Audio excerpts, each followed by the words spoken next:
여호수아 17장은 언뜻 보면 우리와 거리가 먼 땅 분배 이야기처럼 보입니다.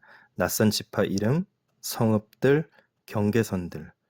그러나 이 본문을 천천히 들여다보면 이미 약속의 땅에 들어와 있으면서도 여전히 온전히 누리지 못하는 하나님의 백성의 초상이 드러납니다. 그리고 그 모습은 오늘 예수 그리스도 안에서 구원받았다고 고백하면서도 여전히 불안과 비교, 타협 속에 사는 우리의 얼굴과 겹쳐집니다. 본문은 먼저 므낫세 지파의 기업 이야기를 들려줍니다.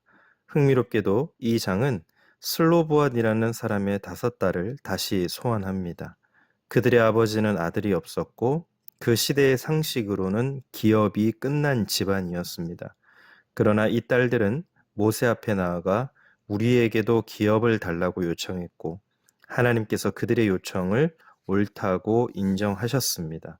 그리고 세월이 흘러 여호수아 시대가 되었을 때 지도자들은 그 약속을 잊지 않았습니다. 슬로보앗의 딸들은 남자들 가운데서 실제로 땅을 분배받습니다.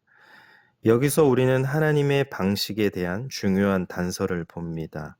인간의 관습과 시스템이 너는 여기까지라고 선을 긋는 자리에서 하나님은 이름을 부르며 그 선을 새로 긋는 분이십니다. 사람들은 혈통, 성별, 능력, 학력으로 기업의 자격을 정하지만 하나님은 내가 택한 자녀라는 하나의 기준으로 다시 나누십니다.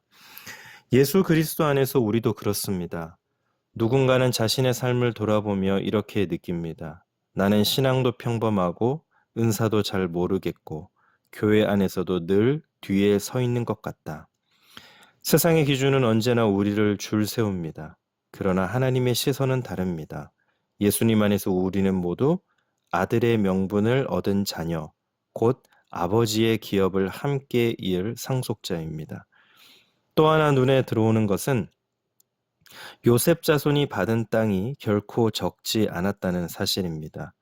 므낫세의 경계는 넓고 요단 서편뿐 아니라 동편에도 기업이 주어졌으며 다른 지파들 가운데서도 성읍들을 더 받습니다. 그럼에도 불구하고 이 지파의 대표들이 여호수아에게 나아가 우리에게 주신 땅이 너무 좁다고 말하는 장면이 14절부터 나옵니다. 사람은 대개 무엇을 가지고 있는지보다 무엇이 부족한지를 더 선명하게 봅니다. 신앙 안에서도 마찬가지죠. 구원받았다는 사실, 예배할 수 있는 자유, 말씀을 들을 수 있는 환경, 나를 위해 기도해 주는 사람들, 그런 것들은 어느새 당연한 배경이 됩니다. 반면 아직 해결되지 않는 문제, 여전히 어색한 관계, 기대만큼 풀리지 않는 현실, 다른 이들과의 비교는 크게 확대됩니다. 그러다 보면 마음 깊은 곳에서 이런 질문이 올라옵니다. 하나님, 저에게는 왜 이것밖에 안 주셨나요? 하지만 이 본문은 조용히 되묻습니다. 정말 이것밖에인가? 정말 문제는 하나님이 너무 적게 주셔서인가? 아니면 이미 주신 것을 믿음으로 보지 못하고 믿음으로 사용하지 않는 것이 문제인가? 여호수아는 불평하는 요셉 자손에게 다른 답을 줍니다. 너희가 큰 민족이니 살림을 개척하라. 요약하면 이렇습니다. 너희가 많은 지파라면 이미 받은 땅을 더 깊이 들어가 개척하여 넓혀가라. 없는 것을 달라고만 하지 말고 주신 것을 믿음으로 사용하라. 여기서 본문의 후반부와 연결되는 중요한 지점이 있습니다. 므낫세 자손은 자신들의 기업 안에 여전히 남아있는 가나안 족속들을 완전히 쫓아내지 못했습니다. 12절 말씀을 보겠습니다. 그러나 므낫세 자손이 그 성읍들의 주민을 쫓아내지 못하매 가나안 족속이 결심하고 그 땅에 거주하였더니 눈앞의 현실은 너무 단단해 보였습니다. 하지만 성경은 나중에 한 문장을 덧붙입니다. 13절 말씀. 이스라엘 자손이 강성한 후에야 가나안 족속에게 노역을 시켰고 다 쫓아내지 아니하였더라. 이스라엘이 강성해진 후에도 그들을 끝까지 쫓아내지 않고 노동력으로 사용했습니다. 이는 단순한 능력 부족이 아니라 선택의 문제로 바뀝니다. 완전히 순종하려면 불편해지고 당장의 이익은 줄어들 것 같으니 적당한 타협을 선택한 것입니다. 우리 신앙도 종종 이와 닮았습니다. 예수님 안에서 우리는 이미 죄와 사망에서 해방된 존재입니다. 그러나 우리 삶의 구체적인 영역에서는 여전히 오래된 습관, 고집, 중독, 비교, 음란, 자격지심이 자리 잡고 있습니다. 처음에는 어쩔 수 없다고 말합니다. 내 성격이 원래 이렇다. 상황이 이래서 어쩔 수 없다. 그런데 시간이 지나고 나서도 실제로는 그것을 완전히 내려놓고 싶지 않을 때가 많습니다. 어느 정도는 그것이 내게 이익이라고 느껴지기 때문입니다. 그래서 우리는 그것을 완전히 쫓아내기보다 통제 가능한 수준으로 관리하려 합니다. 마음속 한구석에 가나안 족속을 남겨둔 채 필요할 때마다 그들을 부려 먹습니다. 그것이 결국 우리의 영혼을 다시 묶고 하나님의 기업을 누리는 것을 가로막는다는 사실을 알면서도 말입니다. 여기서 복음의 빛이 들어옵니다. 여호수아는 훌륭한 지도자였지만 그가 이끈 기업의 이야기는 미완성으로 남습니다. 땅은 분배되었지만 온전히 차지하지 못했고 타협과 잔존하는 우상이 계속해서 문제를 일으킵니다. 그러나 예수님은 다른 인도자이십니다. 예수님의 십자가와 부활은 죄와 사망의 권세를 실제로 꺾어 놓으셨습니다. 복음은 우리에게 이렇게 말합니다. 더 좋은 것을 얻기 위해 하나님을 설득하라가 아니라 이미 너에게 주신 것을 믿음으로 보라.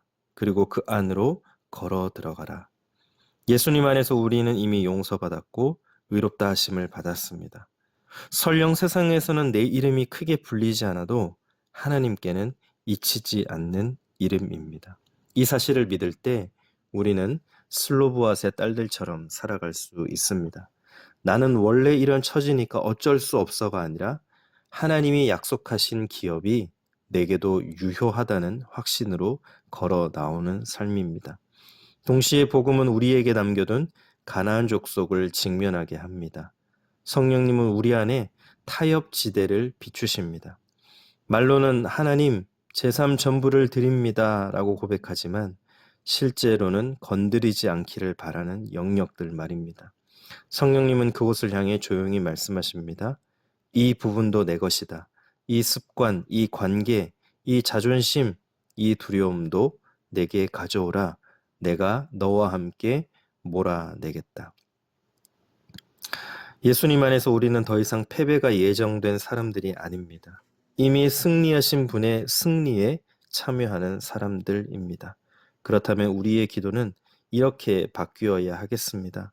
하나님, 제게 더 많은 것을 달라고만 울부짖기보다 이미 주신 구원과 은혜를 보게 하시고 그것을 믿음으로 누릴 용기를 주소서.